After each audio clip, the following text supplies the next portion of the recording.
राम राम मंडळी. चला तर मग आज या रिकाम्या खोबरेल तेलाच्या बॉटलपासून बनवू काहीतरी.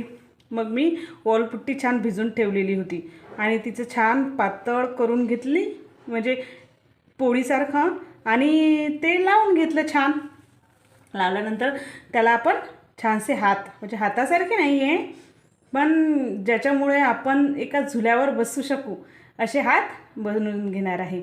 आणि त्याला सुंदर असे पायपट बनवणार आहे मी. आपल्या गार्डनमध्ये छोटंसं का असेना, पण मग जर ते आपल्याला जिवंत असं वाटायचं असेल तर त्याच्यामध्ये थोडेसे आर्टिफिशियल माणसं म्हणा किंवा छोटे छोटे टेडी किंवा काही बनवून ठेवावे लागतात. त्याच्यामुळे आपलं गार्डन आणखीनच खूप छान दिसतं. मग त्यासाठीच मी हे बनवलेलं आहे आणि त्याला छान कलरसुद्धा करायचा आहे.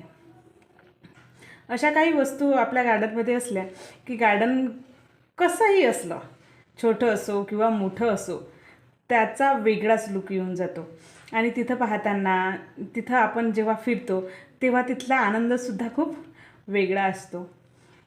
आणि मला हे छानसं असं हँगिंग बनवायचं आहे, जे मी माझ्या छोट्याशा होम गार्डनमध्ये लावणार आहे.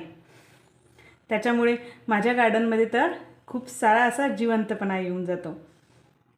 नकली वस्तू जरी असल्या तरी आपण जर घरी बनवलेला असला तर त्याचा आनंद खूप वेगळा असतो.